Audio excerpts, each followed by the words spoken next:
Sous le ciel incendié du Grand Canyon, le vent hurlait comme une bête blessée, portant avec lui l'odeur âcre du désert. Éloi, assis sur le toit du camping-car, fixait l'horizon, le cœur battant à l'idée de ce que cette nuit pourrait changer. Théo, son meilleur ami, riait en bas, une bière à la main, inconscient du secret qui menaçait de tout bouleverser. Ils étaient là, tous les deux, dans ce coin perdu de l'Arizona, loin de leur vie parisienne, loin des regards, des jugements, des chaînes invisibles. Éloi, 27 ans, avait toujours été le rêveur du duo, celui qui voyait des poèmes dans les nuages et des promesses dans les silences. Théo, 29 ans, d'origine vietnamienne, était son opposé, pragmatique, charismatique, un sourire qui désarmait n'importe qui. Ils se connaissaient depuis l'adolescence, depuis ses soirées à refaire le monde dans un petit café du Marais. Mais ce voyage, ce périple à travers les États-Unis, avait quelque chose de différent, quelque chose de dangereux. Éloi descendit du toit, ses baskets crissant sur le gravier. « Tu comptes rester là à jouer les cow-boys toute la nuit ?» lança-t-il à Théo, tentant de masquer le tremblement dans sa voix. Théo leva les yeux, son regard perçant comme s'il voyait à travers lui. « Et toi, tu comptes rester perché comme un oiseau perdu ? Viens, on va faire un feu. » Ils s'installèrent près du camping-car, un vieux modèle des années 80 qu'ils avaient loué à Las Vegas. Les flammes dansaient, projetant des ombres sur leurs visages. Éloi sentit son cœur s'accélérer. Depuis des mois, un sentiment interdit grandissait en lui, un amour qu'il n'osait nommer. Théo était son meilleur ami, son confident, celui qui connaissait ses peurs les plus profondes. Mais comment lui avouer que chaque sourire, chaque regard, chaque contact furtif faisait naître en lui un feu plus intense que celui qui crépitait devant eux? « Tu te rappelles quand on était gamin ?» dit Théo, brisant le silence. « On disait qu'on partirait à l'aventure, qu'on vivrait libre, sans attache. » Il tourna la tête vers Éloi, ses yeux brillants dans la lueur des flammes. « On y est, non ?» Éloi hocha la tête, incapable de répondre. Libre. Était-il vraiment libre? Pas avec ce secret qui pesait comme une pierre dans sa poitrine. Il voulait parler, tout lui dire, mais les mots restaient coincés, prisonniers de la peur. Et si Théo le rejetait? Et si cette amitié, ce lien plus précieux que tout, volait en éclats? Le vent se leva, faisant vaciller le feu. Théo se rapprocha, son épaule frôlant celle d'Éloi. « T'es bizarre ce soir, mec. Qu'est-ce qui se passe ?» Sa voix était douce, mais il y avait une pointe d'inquiétude. Éloi ferma les yeux, luttant contre l'envie de tout avouer. Pas maintenant. Pas ici. Mais le Grand Canyon, avec son immensité écrasante, semblait exiger la vérité. « Rien, » murmura-t-il enfin, son mensonge résonnant comme un écho dans le désert. Théo le fixa un instant, puis haussa les épaules. « T'es nul à mentir, Éloi. Mais ok, je vais pas te forcer. » La nuit s'étirait, lourde de non-dits. Ils parlèrent de tout et de rien, des souvenirs d'enfance, des rêves d'avenir, mais chaque mot d'Éloi était teinté de ce qu'il taisait. Théo, lui, semblait à l'aise, comme si ce voyage n'était qu'une parenthèse joyeuse dans leur vie. Pourtant, Éloi remarqua quelque chose de nouveau dans ses gestes, une hésitation, un regard qui s'attardait un peu trop longtemps. Vers minuit, Théo proposa de dormir dans le camping-car. « On se lève tôt demain, faut voir le lever du soleil. » Éloi acquiesça, mais son esprit était ailleurs. Dans l'espace confiné du camping-car, l'odeur de Théo, un mélange de sueur, de bière et de ce parfum boisé qu'il portait toujours, devint insupportable. Éloi s'allongea sur la banquette, le cœur en pagaille, tandis que Théo s'installait à quelques mètres, sur un matelas de Hawkins. Le sommeil ne venait pas. Éloi fixait le plafond, écoutant la respiration régulière de Théo. Il se sentait à la fois si proche et si loin de lui. Cette nuit, dans ce camping-car au cœur du désert, il comprit que ce voyage ne serait pas qu'une aventure. C'était un tournant, un moment où tout pouvait basculer. Le soleil se leva sur le Grand Canyon, baignant les falaises d'une lumière dorée qui semblait tout purifier. Éloi, les yeux rougis par une nuit sans sommeil, observait Théo qui préparait le café à l'extérieur du camping-car. Chaque geste de son ami, chaque rire, était une torture douce amère. Ils prirent la route après le petit déjeuner, le camping-car roulant sur les chemins poussiéreux du parc national. Éloi conduisait, tentant de se concentrer sur la route plutôt que sur les pensées qui l'assaillaient. Théo, à côté de lui, chantonnait une vieille chanson française, insouciant. Mais Éloi sentait une tension nouvelle entre eux, comme si la nuit précédente avait laissé des traces invisibles. Ils s'arrêtèrent à un point de vue où le canyon s'ouvrait dans toute sa splendeur. Théo sortit son appareil photo, capturant l'immensité du paysage. « Regarde ça, Éloi, c'est irréel !» s'exclama-t-il, son enthousiasme contagieux. Éloi sourit, mais son cœur pesait lourd. Il voulait être dans l'instant, profiter de cette liberté qu'ils avaient tant rêvé, mais son secret le rongeait. « Tu penses à quoi ?» demanda Théo, posant son appareil.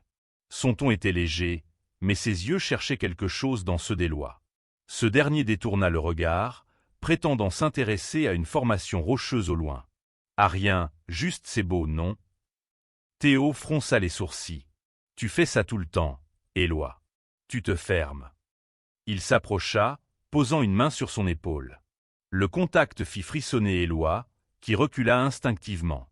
Théo plissa les yeux, blessé. « Qu'est-ce que t'as? Sérieux? T'es pas toi-même depuis qu'on est parti. » Éloi sentit la panique monter. Il voulait parler, mais les mots restaient prisonniers. « C'est rien, Théo.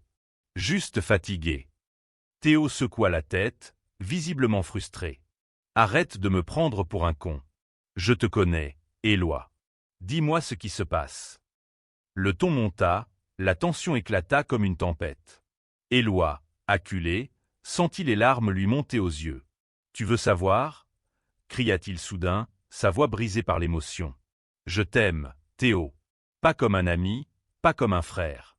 Je t'aime, et ça me tue de te le cacher. » Le silence qui suivit fut assourdissant. Théo le fixa, bouche bée, ses yeux passant de la surprise à quelque chose d'indéchiffrable. Éloi, horrifié par ce qu'il venait de dire, tourna les talons et s'éloigna vers le camping-car, le cœur en miettes. Il avait tout gâché. Éloi s'enferma dans le camping-car, le visage enfoui dans ses mains. Les mots qu'il avait lâchés résonnaient comme une sentence. Il avait brisé l'équilibre fragile de leur amitié, et maintenant, il attendait le verdict. Théo entra quelques minutes plus tard, le visage fermé. « Éloi, » dit-il doucement, s'asseyant à côté de lui. « Pourquoi tu m'as rien dit avant ?» Sa voix tremblait, mélange de reproche et de douleur. Éloi releva la tête, les yeux humides. « Parce que j'avais peur.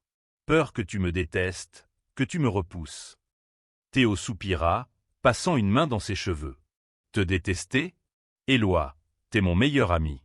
Je pourrais jamais te détester. » Il marqua une pause, cherchant ses mots. « Mais je sais pas quoi faire avec ça.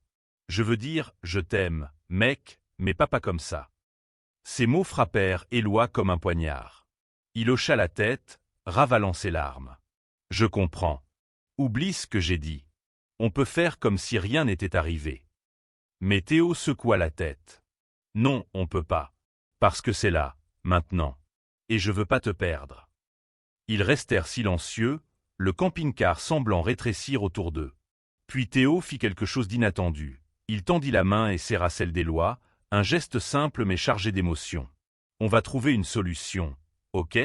On est plus fort que ça. » Les jours suivants furent un balai d'évitement et de silence gêné.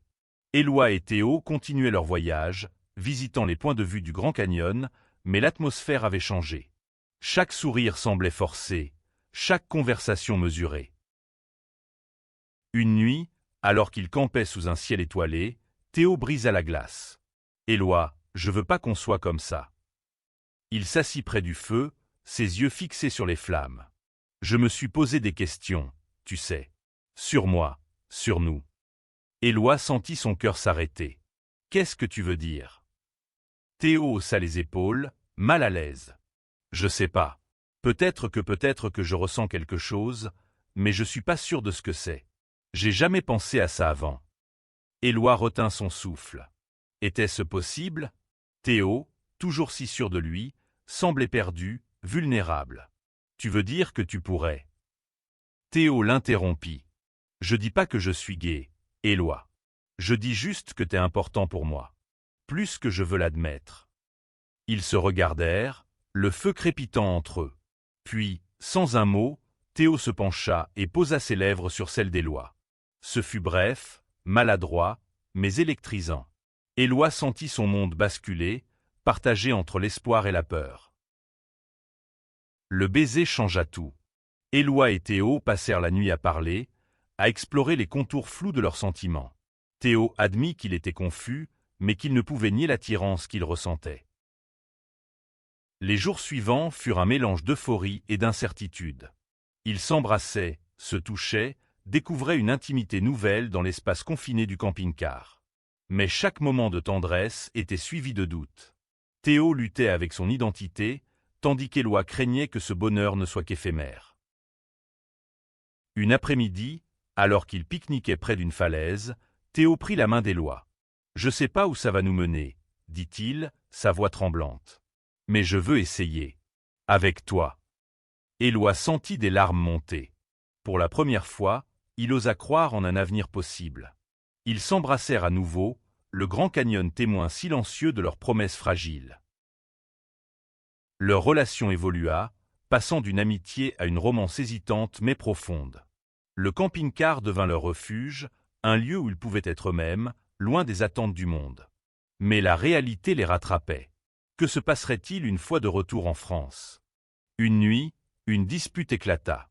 Théo, frustré par ses propres incertitudes, s'emporta. « Et si c'est juste une phase? Si je te fais du mal sans le vouloir ?»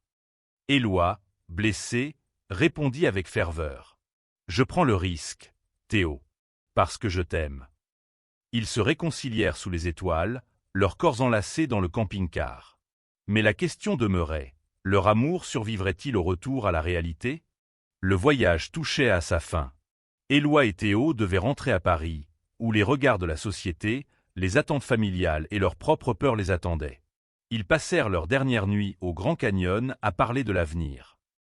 « Je veux être avec toi, » dit Théo, sa voix ferme pour la première fois. « Mais j'ai besoin de temps pour comprendre qui je suis. » Éloi hocha la tête, ému. « Je serai là, Théo.